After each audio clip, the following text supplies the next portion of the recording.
Hey, so this is the lecture on outdoor education and adventure racing, and we're going to start with outdoor education first. So previously, outdoor education was defined as experiential education in, for, or about the outdoors, and it had all these other names. Clearly, adventure education in our field, that is totally a different model. So when they say adventure education here, that's kind of more of a layman's term, but for those of us in physical education, we know that adventure education is actually a different model that's out there. And so as part of this lecture, you need to go into Blackboard and go into the lecture materials, and then from there go to curriculum models, and then look for all the purple items that pertain to outdoor education and adventure racing. You're going to read an article in there by Priest, who uses this tree to define what outdoor education actually is and to make that definition much more encompassing. So you can see at the top here, it is based around the experiential learning process, which is very much hands-on. But it's also going to include a variety of different types of relationships, so how you get along with yourself as well as others. How do you interact with nature? You're going to read about this one. I'm not going to tell you what it is, so you'll have to read about it. Down at the bottom, it's looking at using the affective domain, this motoric domain, which is also known as psychomotor, and cognitive domain, so it's encompassing all three learning domains, as well as the five senses, smell, although they have six here because they're including intuition, smell, sight, taste, touch, intuition, and sound. And then these roots go up through the tree for outdoor education and branches into adventure education as well as environmental, and encompasses all these pieces. So make sure you read that article. So what kind of things might you do in outdoor education? You should be familiar with many of these because they were listed in the definition of outdoor education within your Standards and Outcomes National Book. One of the big things that should be taught during outdoor education are the 7 ethics. And so this PowerPoint is in the Blackboard website in the same area as the other materials I just referenced. And so you need to be able to download this PowerPoint and you need to go to the website listed here and watch the video about the 7 ethics and know what they are and what they mean. The Leave No Trace Center for Outdoor Ethics is another website that you would certainly want to reference when you are going to teach an outdoor ed unit. You should go check that out and see what's on there.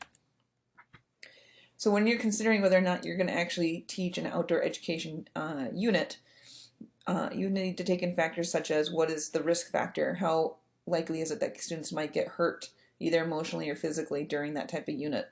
So for example, rock climbing done in a controlled setting like the gym with appropriate training would actually be okay. But if you do it in a setting out, in New England, we've got these cliffs on the sides of highways, and you didn't have enough experience, that would obviously be a poor risk to take. Another thing you need to take into consideration is your own expertise and training. If you don't know how to teach rock climbing, then you should not be out there. You need to have a certain level of expertise. And I highly recommend that you have some sort of certification in a lot of these areas that backs up the fact that you have had specific training in how to partake in the activity or teach it. Another consideration, what kind of outdoor opportunities do you have in your community that you could use to actually engage students in these units? However, you don't necessarily have to have all the materials. Like for example, you don't need to have a pool per se to teach kayaking. However, if you live somewhere like here where there's lots of lakes in Minnesota that people tend to go visit, then that would be a good reason to teach kayaking or canoeing in your class. You need to think about how much things cost. So can students go and do some of these activities with an affordable, within reason in regards to money? So for example, cross-country skiing, if you go up north to the golf course, they have pretty reasonable cross-country ski rentals. What is your student-teacher ratio? Some of these activities like orienteering require students to be spread out, and so do you have enough staff to keep a good ratio and also keep good supervision throughout? Can you make interdisciplinary connections? This is a big one, especially with environmental science. So as part of the ESSA regulations, environmental education, I believe, is included as one of the topics that contributes to a well-rounded education. So can you pull in concepts about science? Could you pull in concepts about math? There's easy ways to make those connections to other topic areas. And last but not least, summer employment. Maybe you are so good at some of these things that you could actually make some money on the side. One of my big dreams that I never had the opportunity to follow through with was to be a whitewater raft guide, either up in Maine or down in Virginia, South Carolina. Those not South Carolina, West Virginia, and I thought that would be a really cool gig to have in the summer. So, what are some interdisciplinary connections? I want you to try to brainstorm how might you incorporate science during a lesson.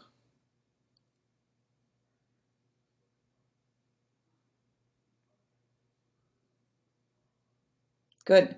Hopefully you came up with your own example. I'll throw one out there. So if you are out in the teaching a lesson similar to your peers about camping and picking your camping site and whatnot, maybe they have to be able to identify poisonous vegetation so that they can keep themselves safe, like poison oak, poison ivy, etc. Or maybe you have to be able to identify what is edible as regards to berries and mushrooms and whatnot that will keep you safe. Okay, so what's interesting, go ahead and look at this comic. A lot of our kids right now are not getting enough outdoor time, and it's really sad and unfortunate. And there's actually a movement, or not a movement, but a clinical diagnosis that kids are getting these days called nature deficit disorder, or NDD. And basically, it's all about having a lack of contact with nature. And what they found is that when you don't have kids interact with nature, it can stunt their growth academically as well as developmentally. So kids need to go outside and they need to roll in the grass. They need to jump off stumps. They need to swing in the trees. All those things are good for their development. Richard Louv wrote a book about this. It's very interesting. I highly recommend it as a summer read, and it's called Last Child in the Woods. Definitely check that out if you have a chance, or go to his website. Our brains are nature oriented, and we are hardwired basically to be out in nature, and we're not quite ready for all the overstimulation that we get when we are tapped into all these electronics and whatnot. And so it's our current world right now is really technology oriented. However, we were born to be out in the wild and interacting with nature. And so as a result, some people who are not getting enough of those experiences and too much of the technology and whatnot are experiencing things like obesity, anxiety, and depression. So to counter this idea of nature deficit disorder, there was some legislation introduced called Leave No Child Inside, which sounds very similar to No Child Left Behind. And you can go into Blackboard and take a look at that policy. But I also want you to go to this website and check out what is the most recent update on this legislation, because it was introduced quite a while back, and we think maybe 2014 or 2015. And so you need to read up on what is its current status in relationship to ESSA. These are just a couple of websites you can check out. I think they still work. Just some examples of how different states are addressing Leave No Child Inside. And so we've got Massachusetts and Wisconsin. And so a lot of the state conservation organizations and wildlife organizations have really taken a step forward with environmental education of youth. So those are good places to go and see if you want to do some resources, look for some resources to help support a unit you might teach, or even better, to find people that you might bring in to help teach some of your content for you. There's also a No Child Left Inside coalition group, and this is their website. You should definitely click there and go check that one out. And then just some other resources for outdoor education. Outward Bound, you may have heard of before. They have a variety of programs. One of them is when they come to your house and take a child out who might be having some dispositional issues or behavior issues or maybe drugs, alcohol, etc. They come and get them in the middle of the night, and then they bring them out to the wilderness, and they have to learn survival and all that good stuff, and at the same time do kind of some therapy with themselves. It's pretty popular. So REI is a company that you may be familiar with in the cities, where you can go and get all sorts of fancy gear, but they have classes that you can take as well. EMS is another type of store, kind of like an REI, usually more so on the East Coast. They also offer classes. The Wilderness Education Association, Human Kinetics has quite a few books. I have a couple of them. I think that even the team that taught the lesson may have borrowed. And then also NDSU actually has a resource that you can go check out for pre-K through 12 educators, where some of the environmental science or science students from NDSU can come and do some stuff with your classes. We've got Winter Feels Good, New Winter Wild, so things like snowshoeing, cross-country skiing, you can get some information there. Our very own North Dakota Game and Fish Department has programming. The Minnesota Department of, I think it's Natural Resources, perhaps. And then Children and Nature Network. Okay, so that was outdoor education. You need to make sure you check out all the websites I mentioned, as well as the resources that are listed in Blackboard, including the article by Priest. So now adventure racing is a little bit different because it's not as clearly defined yet. It's still newer in regards to physical education. So some people are doing it, some people aren't. And there really isn't a consensus as to what adventure racing is. And so here's one definition that I found. This is how it's defined by United States Adventure Racing Association. These are some pretty hardcore people. Basically, it offers an easy crossover for cyclists, runners, and water sport enthusiasts, just to mention a few. The races can range anywhere between a team from 2 to 5 people. They do individual ones, sometimes events will have different disciplines. So maybe one race might have a lot of biking and cycling, and then another one might have more running. Obviously, we see all sorts of new ones out there. We'll kind of talk about those in a moment. They're just continuing to define it. It can include mountaineering, being in a dense forest, rappelling. It could be a race that goes a few hours, or it could be several days, or even 100 miles, or ultra racing. So other variations are those more recently become really popular obstacle course races like the Tough Mudder, Spartan Race, the Arctic Warrior. You can go and check out any of those. There's a website where you can actually see when these are all scheduled and where they're scheduled. So if you're ever interested in going to do that, have fun. I think some of them are pretty neat.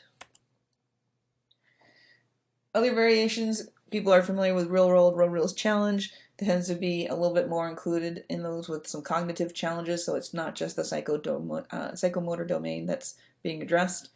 The Amazing Race. I don't know about you, but the Amazing Race would kill me because all the traveling on the planes and whatnot and the boats, I get motion sickness, so that would just be a real bummer for me to be on. But I love the idea of it. It would be super fun. So how do we use this in physical education? There's an adventure racing activities for fun and fitness book. I actually have this, and I think the team might have referenced it when they taught their lesson. And so basically you're going to modify adventure racing so that it fits the environment in which you are in. You can do it indoors, you can do it outdoors. You can, when you do it, it's really best, I highly recommend that you put in all 3 learning domains so that students who excel in one area or another can have their moment in the sun. And then you really need to think about motivation. So I strongly suggest again that you consider adding an element of luck or chance. So we talked about that in class, things like they can reduce their times by, scoring early, or if they can complete the puzzle under so many seconds, they get bonus time taken off. Or maybe they have to get to a station and they draw a card from a deck, and that card indicates how many laps they have to take, whatever it is. But that will help keep students motivated. The other thing is starting the teams at different course points, because then they don't know where they are in relationship to other teams, and they won't find out until the very end. And if you have penalties and times subtractions built in, again, even if you had them all start at the same point, they still wouldn't necessarily know who was really in first place because they don't know who's gotten the bonus points or penalties. So some other resources for that, I already gave you the book. You can look up what is adventure racing on YouTube. You can go to the USARA site, and then here's the website where you can go find a variety of the courses that are out there, and maybe you can get some ideas from some of the obstacles that they've come up with. You can find a modified version of that to put into your actual unit that you teach. Professional journal articles. This one came out of Joe-Bird, and it kind of gives you all the core pieces that go into a good adventure race. So you can look that up very easily. I think I might have even posted that one for you in Blackboard, but I can't remember. So that is it.